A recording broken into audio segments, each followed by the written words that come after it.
hari ini aku sampaikan kepada kalian, aku bertaubat dari keyakinan yang selama ini aku pegang dan aku tinggalkan seperti aku melempar jubahku ini. Maka keyakinan Mu'tazilah dia tinggalkan. Setelah itu dia semakin rajin mengkaji akidah yang sesuai dengan Rasulullah, lalu menulis kitab dan mendebat tokoh-tokoh Mu'tazilah, lalu diajarkan murid-muridnya, sehingga pada akhirnya ketika beliau muncul dengan buku, muncul dengan pengajaran, muncul dengan debat, para ulama kemudian menyebut inilah Ahlus Sunnah wal Jamaah. Maka orang kemudian menyebut inilah akidah yang sesuai dengan Rasulullah dan sahabat-sahabat Rasulullah. Sehingga sejak beliau mendakwahkan akidah pasca taubat dari Mu'tazilah, orang-orang menyebut inilah akidah Ahlus Sunnah wal Jamaah. Maka sejak itu baru muncul istilah Ahlus Sunnah wal Jamaah di abad keempat Hijriyah.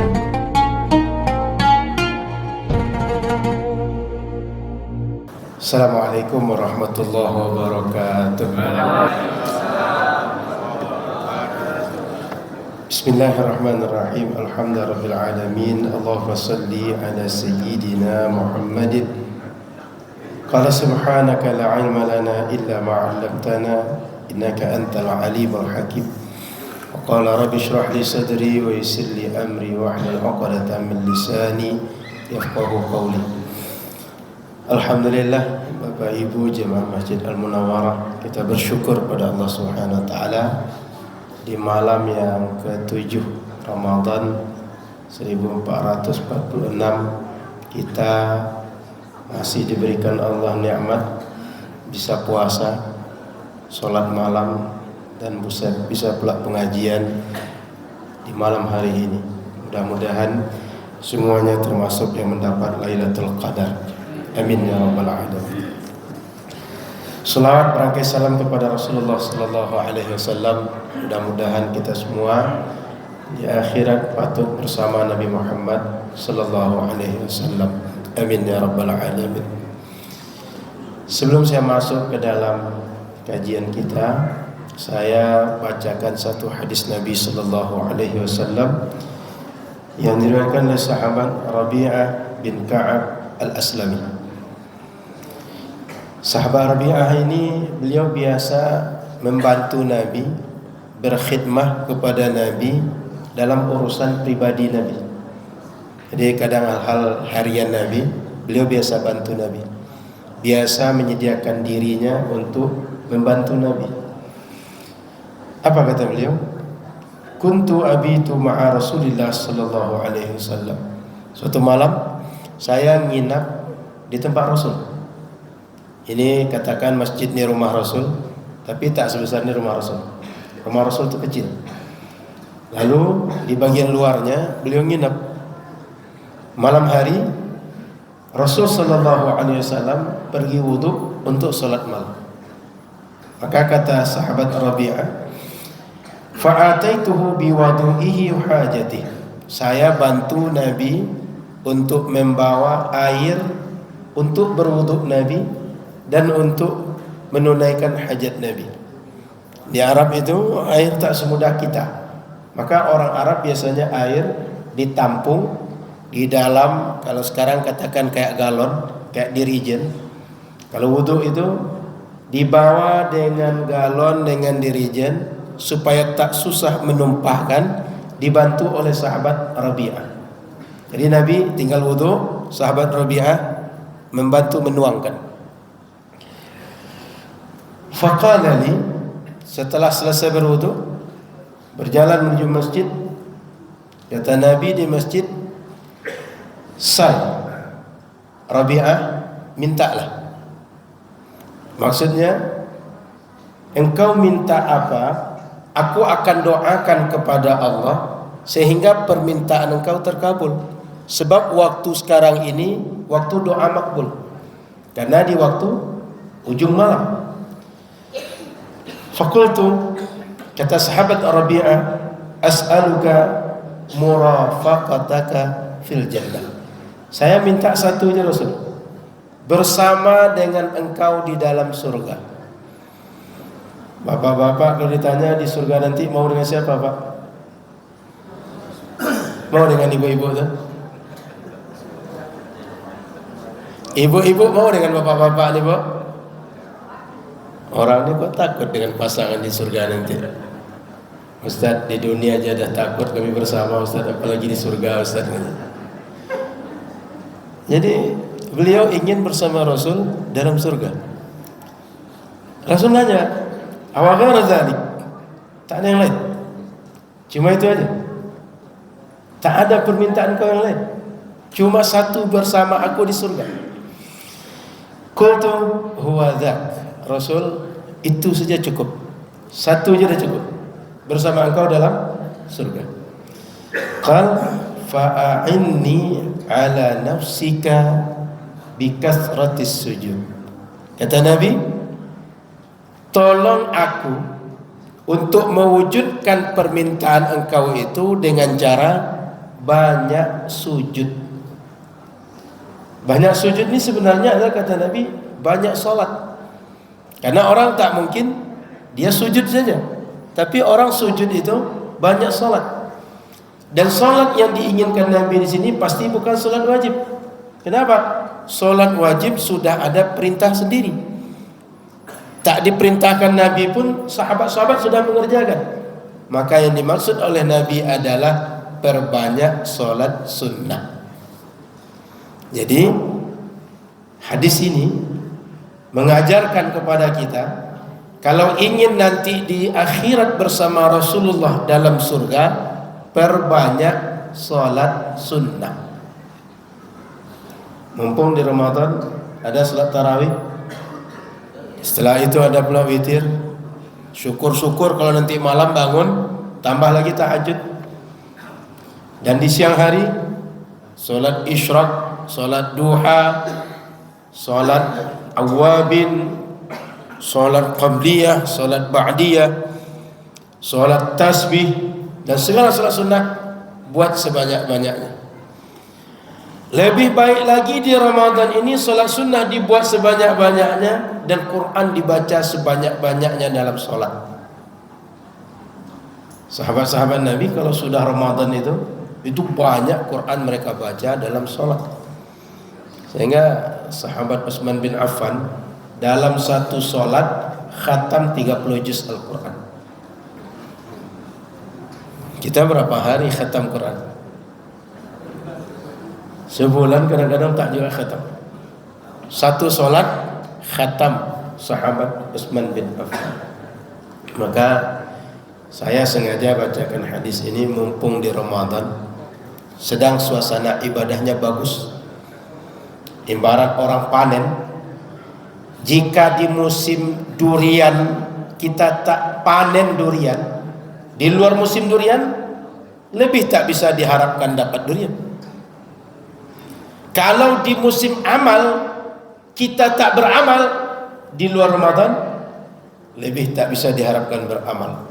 Maka saya mengajak Bapak Ibu, waktu kosong, waktu tak sibuk dengan berbagai aktivitas wajib kita, isi untuk ibadah, terutama solat sunnah, dan lebih baik lagi perbanyak baca Quran dalam solat itu. Kalau seandainya Bapak Ibu mengeluh, kami bukan hafiz Quran Ustaz, kami tak hafal Quran, beli tempat Quran itu, taruh depan kita, lalu baca Quran dalam solat. Apa namanya Bang tempat Quran itu?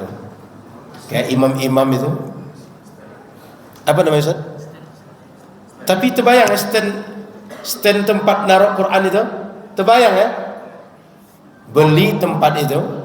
Kalau di kita mungkin tak terlalu banyak, kalau di Arab itu banyak yang jual. Di kita mungkin seperti tempat para penyanyi, diletakkannya lirik lagu, lalu dia menyanyi nengok lirik itu nanti. Kayak gitu. Beli barang seperti itu, saat sholat kita baca Quran, menengok Qurannya. Sah sholat? Sah. Boleh? Boleh. Kalau hafal lebih baik hafal Quran kita. Kalau tak hafal tengok Quran. Kan kita kadang alasannya kami mau sholat banyak-banyak Ustaz, tapi Quran tak hafal. Tengok Quran. Jadi tak menjadi alasan saya tak hafal Quran. Bisa tengok Quran, tak batal sholat kita. Itu pembuka hadis tentang perbanyak sholat sunnah. Saya masuk dalam kajian kita identitas Ahlus Sunnah wal Jamaah. Bapak Ibu yang dirahmati Allah Subhanahu wa taala, istilah Ahlus Sunnah wal Jamaah itu istilah baru muncul. Di zaman Rasul tak dikenal. Maka sahabat Ibnu Abbas ketika menafsirkan ayat yauma tabyaddu wujuhu wa taswaddu wujuh, di akhirat nanti ada orang yang mukanya putih bersih, berseri-seri. Ada orang yang mukanya gelap, sebab di dunia ahli maksiat. Ketika menafsirkan orang yang mukanya putih, bersih, berseri-seri, bercahaya, kata Ibnu Abbas, merekalah Ahlus Sunnah.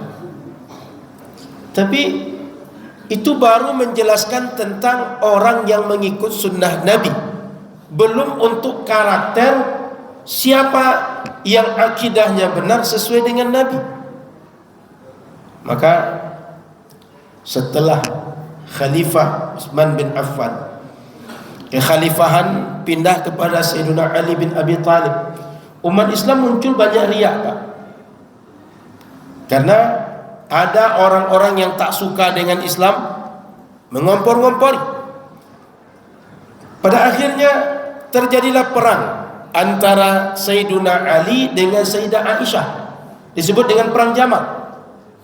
Lalu setelah itu terjadi lagi perang antara Sayyiduna Ali dengan Sayyiduna Muawiyah, disebut dengan perang Siffin. Ketika perang Siffin itu, ada kelompok yang tidak puas peperangan diselesaikan dengan jalur damai, jalur diplomasi. Kelompok yang keluar itu jumlahnya banyak, 12.000. Mereka yang keluar tadi kemudian membentuk sebuah komunitas di suatu tempat bersenjata, keluar dari umat Islam, kemudian dikenal dengan nama Khawarij, sebab keluar dari umat Islam. Lalu dari Khawarij tadi muncul pula umat yang dia kontra daripada Khawarij ini. Yang satu keluar dari Sayyidina Ali, yang satu berlebih-lebihan dalam memposisikan Sayyidina Ali. Sehingga muncullah umat Islam keseluruhan, tidak masuk blok barat, blok timur. Lalu ada Khawarij, ada Syiah. Seiring berjalan waktu itu terus berkembang. Muncul ada Qadariyah, ada Jabariyah, ada Murji'ah, ada Hasyawiyah, ada Mu'tazilah, terus berkembang. Sehingga akhirnya 260 Hijriah lahir seorang alim bernama Abu Hasan al-Ash'ari, keturunan dari sahabat Nabi Abu Musa al-Ash'ari. Beliau kecil itu dididik dengan pendidikan Sunni. Ayahnya Sunni, beliau dididik dengan Sunni, dan ayahnya pesan, kalau aku meninggal nanti ajarkan anakku ajaran Sunni, jangan sampai masuk Mu'tazilah. Mu'tazilah itu sebuah sekte, sebuah cara beragama umat di zaman itu. Meninggal ayahnya, maka keluarga ayahnya menjalankan pesan, anaknya dididik dengan pendidikan Sunni. Tapi umurnya 10 tahun, ibunya yang janda dinikahi oleh Abu Ali al-Jubba'i, seorang pemuka Mu'tazilah. Mau tak mau, kita kecil ikut orang tua, maka dibesarkan oleh bapak tiri, sampai akhirnya mahir dalam keyakinan Mu'tazilah. Jadi tokoh, kalau ada debat beliau yang diutus, kalau ada seminar beliau yang diutus, kalau ada orasi ilmiah tingkat nasional, internasional, skala besar, skala kecil, beliau bintangnya. Menulis, beliau bintangnya. Tapi di usia 40 tahun 40 tahun beliau merasa tidak tenang dengan ajaran yang selama ini dipegang. Kok ada yang janggal? Contoh, di akhirat nanti kita tidak melihat Allah Subhanahu wa taala dalam surga. Sementara dalam Al-Qur'an dikatakan wujuhu yawma idzin nadhirah ila rabbiha nadhirah. Orang beriman di akhirat nanti wajahnya berseri-seri dan dia akan menengok kepada Rabb-Nya. Dan itulah nikmat tertinggi bagi orang yang masuk dalam surga. Dia merasa heran, kok bisa dalam keyakinan kita ayat Quran menyatakan dengan jelas, tapi kita tak meyakini itu. Merasa iskal dia, merasa janggal dia, sehingga bertanya-tanya dia. Padahal dalam konsep ahlu sunnah, setiap yang wujud pasti bisa dilihat. Allah itu pasti ada. Kalau dia pasti ada, pasti bisa dilihat. Tapi kok Mu'tazilah mengingkari? Secara nas Al-Quran ada ayat menjelaskan kita melihat Allah di akhirat, tapi kok Mu'tazilah mengingkari? Tidak terima dia. Sehingga di bulan Ramadan macam kita sekarang, itu biasanya malam 27 Ramadan orang ramai di masjid-masjid di kota-kota besar umat Islam, termasuk di Basrah tempat beliau. Malam 27 itu kata beliau, tidak pernah dia tidak ikut acara di masjid, berkumpul dengan ulama, dengan orang saleh, dengan ahli zikir, menghidupkan semalam suntuk dengan ibadah, berharap Lailatul Qadar. Tapi malam di usia dia 40 tahun itu ngantuknya luar biasa, tidak tahan beliau sehingga tertidur. Tapi dalam tidur itu bermimpi berjumpa Rasulullah Sallallahu Alaihi Wasallam. Dan kata Rasul, tolong sunnahku. Dia heran. Selama ini kita merasa paling menolong sunnah, paling terdepan menjaga agama. Tapi kok Rasul bilang, tolong sunnahku. Jadi selama ini apa yang ditolong? Paham ya? Jadi selama ini memperjuangkan apa? Kok Rasul masih bilang, tolong sunnahku. Disitulah mulai dia mengkaji, meneliti kembali apa yang dia yakini. Sampai akhirnya satu Ramadan tu jumpa Nabi 3 kali dalam mimpi. Nabi mengulang kalimat yang sama, tolong aku. Sempat beliau merasa, Nabi, bagaimana aku akan meninggalkan keyakinan yang sudah mendarah daging? Apa kata orang nanti? Siapa yang akan menolongku? Apa kata Nabi? Aku dulu, dalam mimpi itu, aku dulu juga tak dikenal orang dengan keyakinan yang aku bawa. Tak ada yang menolongku. Saat pertama menjelaskan Islam, itu tidak ada yang support Nabi, tak ada yang membantu Nabi. Tidak ada orang yang menjadi sukarelawan, orang-orang yang menolong Nabi dalam berdakwah. Terus saja nanti ada yang akan menolong engkau. Maka beliau pergilah keluar kampung 2 pekan merenung. Kita Pak, kalau masih di lingkungan kita, itu payah merenung kondisi kita di sana. Caranya supaya bisa kita merenungi ini baik atau tidak, kondisi positif atau tidak, tinggalkan dulu. Maka beliau tinggalkan, merenung. Beliau coba periksa keyakinan beliau satu persatu. Ibarat buku dibuka bab per bab, mana keyakinan kita, mana yang benar, mana yang salah, mana yang iskal. Beliau periksa sampai akhirnya menulis 3 buku. Setelah 2 pekan dia keluar tadi, dia balik ke kampung, ke tempat mereka hidup bersama di kota Basrah. Lalu di hari Jumat naik ke atas mimbar. Naik ke atas mimbar, dia pakai jubah. Ada jubah kayak Habib itu tahu, yang di tengahnya tidak pakai apa? Tidak pakai kancing. Dia naik ke atas mimbar, di atas mimbar dibuka baju, dilemparkan. Apa kata dia? Selama ini kalian tahu siapa saya, apa menjadi keyakinan saya. Hari ini aku sampaikan kepada kalian, aku bertaubat dari keyakinan yang selama ini aku pegang, dan aku tinggalkan seperti aku melempar jubahku ini. maka keyakinan Mu'tazilah dia tinggalkan. Setelah itu dia semakin rajin mengkaji akidah yang sesuai dengan Rasulullah, lalu menulis kitab dan mendebat tokoh-tokoh Mu'tazilah, lalu diajarkan murid-muridnya, sehingga pada akhirnya ketika beliau muncul dengan buku, muncul dengan pengajaran, muncul dengan debat, para ulama kemudian menyebut inilah Ahlus Sunnah wal Jamaah. Maka orang kemudian menyebut inilah akidah yang sesuai dengan Rasulullah dan sahabat-sahabat Rasulullah. Sehingga sejak beliau mendakwahkan akidah pasca taubat dari Mu'tazilah, orang-orang menyebut inilah akidah Ahlus Sunnah wal Jamaah. Maka sejak itu baru muncul istilah Ahlus Sunnah wal Jamaah di abad keempat Hijriyah. Sebelum itu orang tak kenal.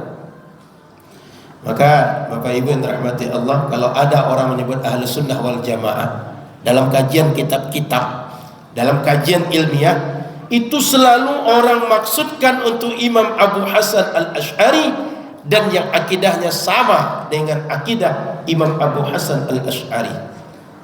Maka Bapak Ibu yang dirahmati Allah Subhanahu wa taala, di mana saja hari ini mendengar Ahlus Sunnah wal Jamaah, yang dimaksudkan itu.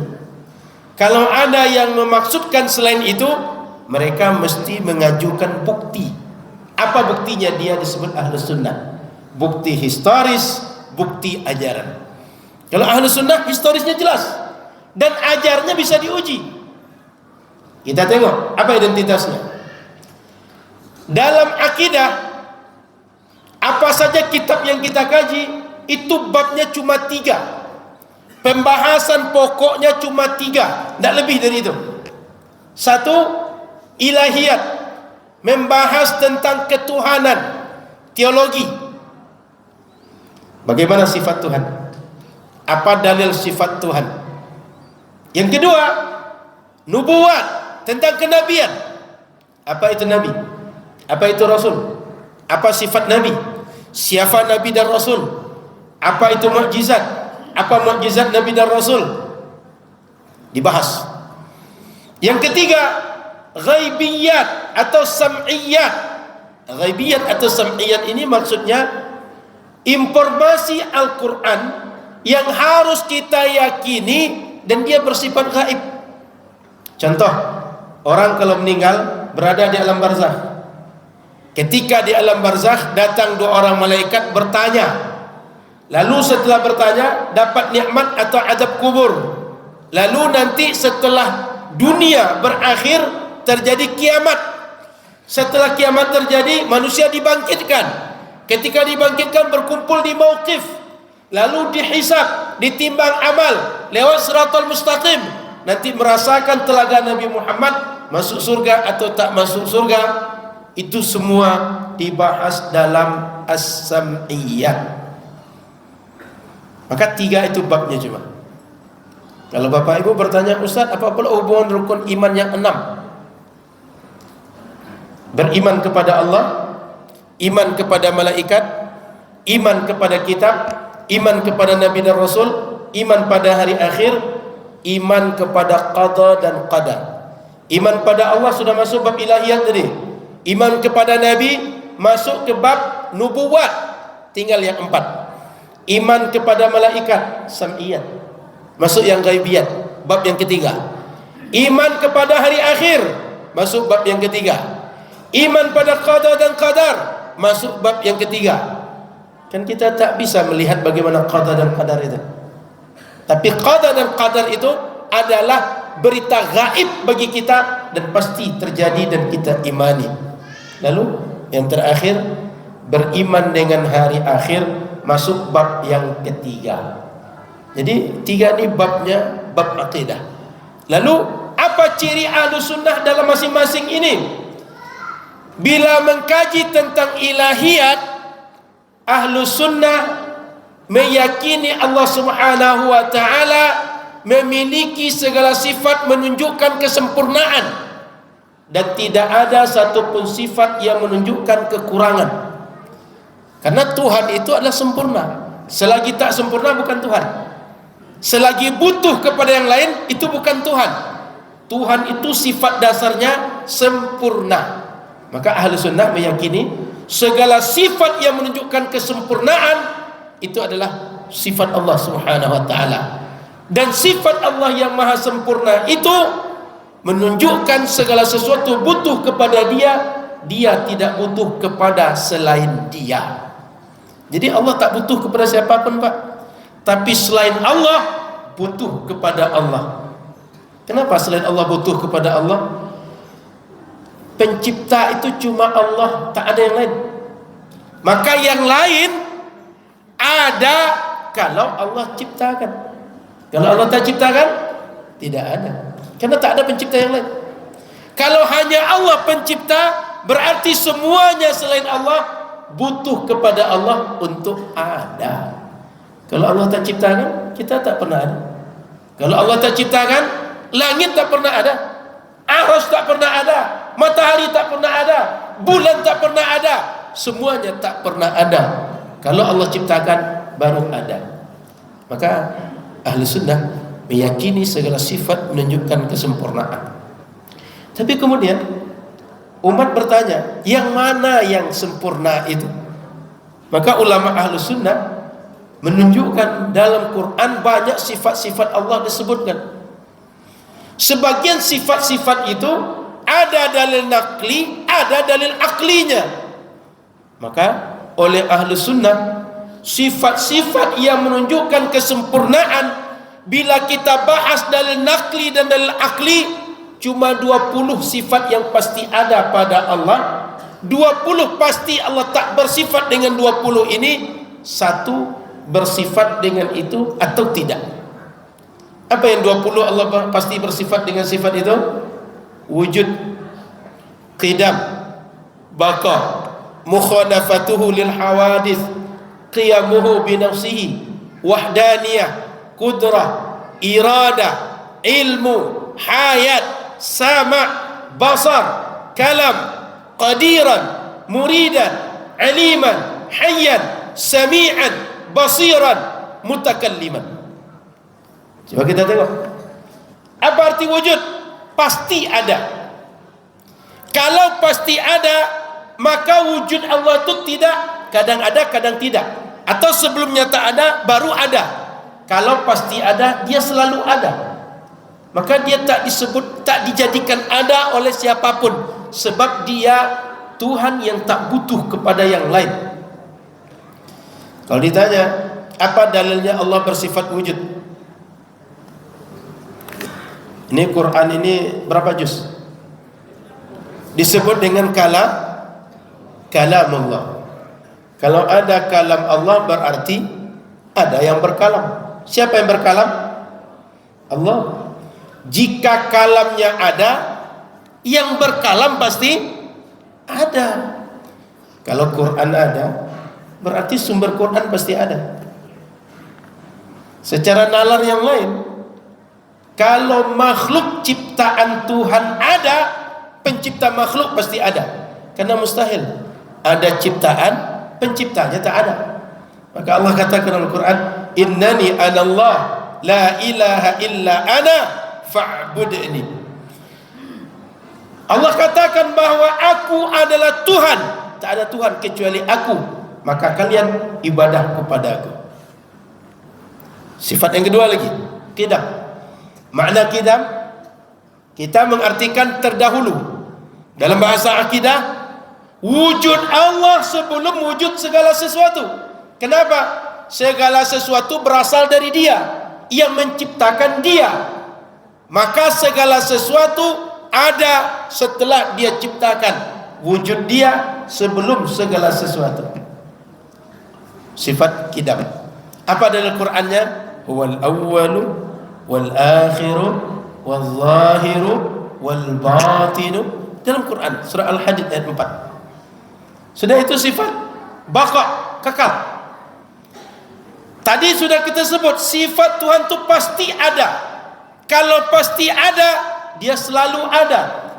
Kalau dia ada lalu tidak ada, berarti bukan pasti ada. Berarti Tuhan itu mungkin ada, mungkin tidak. Maka Allah Subhanahu wa taala bersifat baqa, kekal. Dia tak mati, dia tak punah, dia tak berakhir. Kalau Tuhan itu berakhir, kira-kira setelah Tuhan berakhir, makhluk berikutnya Tuhannya siapa? Paham nalarnya? Kalau Tuhan itu berakhir, di akhirat kita dibangkitkan, ada nikmat surga, ada azab neraka. Yang ngasih nikmat siapa? Yang ngasih azab siapa? Yang membangkitkan siapa?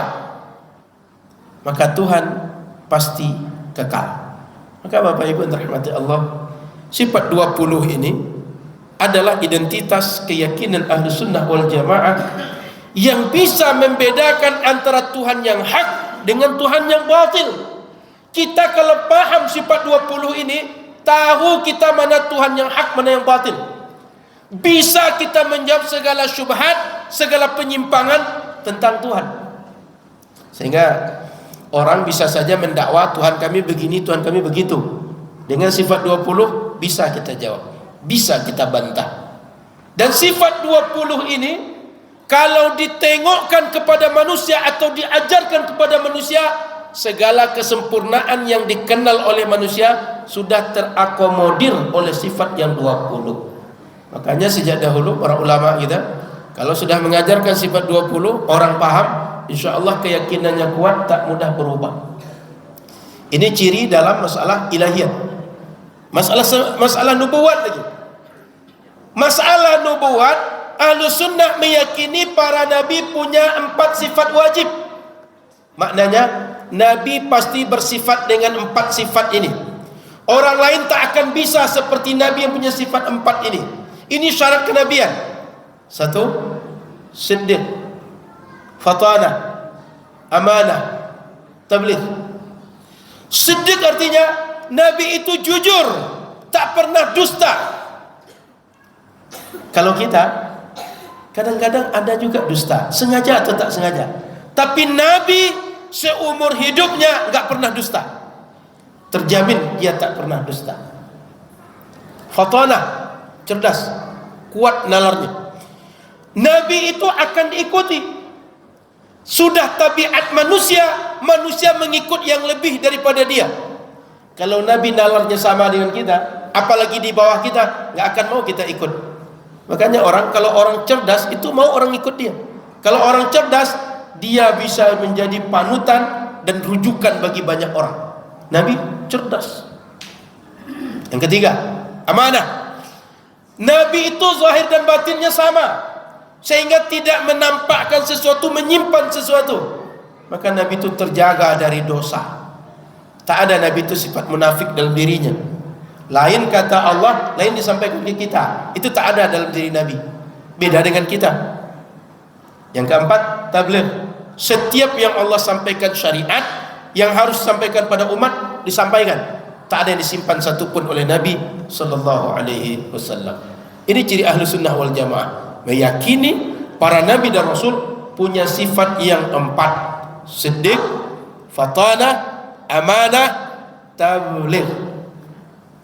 Lalu dalam masalah sam'iyat, Ahlus Sunnah wal Jamaah meyakini sifat-sifat ini dalilnya hanya dalil Quran dan Sunnah.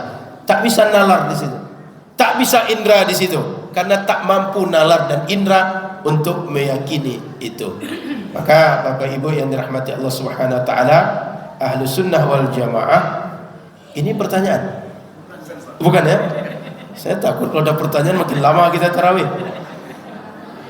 Jadi Ahlus Sunnah wal Jamaah dalam 3 bab ini punya identitas ilahiyat, nubuwat, sam'iyat atau ghaibiyat. Maka Bapak Ibu yang dirahmati Allah Subhanahu wa taala, dimanapun kita mengkaji akidah, pastikan akidah kita Ahlus Sunnah wal Jamaah sesuai Rasulullah, sesuai sahabat Rasulullah. Kalau sudah menyimpang dari ajaran seperti yang kita sebut, itu adalah kemungkinannya sudah menyimpang dari Ahlus Sunnah wal Jamaah. Maka kata Imam Syamsuddin Ar-Ramli, pengarang kitab Nihayatul Muhtaj, kata beliau, yang disebut dengan Ahlus Sunnah wal Jamaah di belakangan ini, bukan di masa Rasul dan sahabat dulu, itu adalah Imam Abu Hasan Al-Asy'ari dan pengikut beliau, serta yang sama keyakinan dengan beliau, yaitu Imam Abu Mansur Al-Maturidi dan pengikutnya. Dan yang berseberangan, yang tak sama dengan keyakinan beliau, itu adalah ahlul bid'ah. Jadi Bapak Ibu, dalam keyakinan umat ini dua saja, ahlus sunnah, ahlul bid'ah. Sesuai dengan Rasul atau menyimpang. Maka semua sekte dalam Islam selain ahlus sunnah wal jamaah adalah sekte-sekte yang disebut dengan sekte bid'ah. Bapak Ibu, jangan sampai keluar dari ahlus sunnah, karena ahlus sunnah yang dijamin Rasul selamat di akhirat nanti. Ma'ana alaihi wa ashabi, yang menjadi jaminan Rasul di akhirat, yang mesti kita pegang, yang sama dengan keyakinanku kata Rasul dan keyakinan sahabat-sahabatku. Di antara cirinya Nabi menyebutkan alaikum bisawadil a'zam. Ciri umat Nabi yang ahlus sunnah itu adalah keyakinan itu dianut oleh mayoritas umat Rasulullah. Saya tanya, Bapak Ibu mengenal sifat 20 wujud qidam baqa itu sejak kapan? Sejak kecil dulu? Iya Bu? Bapak-bapak? Dari dulu udah kenal? Ibu-ibu? Dan di mana-mana masjid di Riau, pesantren, lembaga kajian, ormas, dari dulu mengajarkan akidah sifat 20. Betul? Sedikit yang tidak. Maka mayoritas adalah akidah ahlus sunnah wal jamaah. Nampak ciri yang disebutkan oleh Rasul, bahwa ciri ahlus sunnah wal jamaah dipegang oleh mayoritas umat Rasulullah sallallahu alaihi wasallam. Sebab Nabi menyebut, la tajtami'u ummati 'ala dhalalah. Umatku tidak akan mungkin bersepakat dalam kesesatan. Sama dengan kita. Kalau ada orang buat salah dalam masjid, yang lain pasti akan membenarkan. Minimal menganggap ini tak benar, ini jangan diikut, ini jangan dibolehkan. Itu sudah tabiat umat Nabi. Makanya dalam Quran disebutkan wa tawasau bil haq. Umat Nabi disuruh nasihat menasihati dalam kebenaran. Wa ta'awanu 'alal birri. Umat Nabi disuruh tolong menolong dalam kebaikan dan dalam takwa. Takwa itu akidahnya lurus, tak menyimpang dan tidak beralih dari yang lurus, mengikut Rasulullah dan sahabat. Saya kira itu agaknya tausiah malam hari ini. Mohon maaf salah dan kurang. Terima kasih banyak. Subhanakallahumma bihamdika asyhadu an la ilaha illa anta astaghfiruka wa atubu ilaika. Assalamualaikum warahmatullahi wabarakatuh.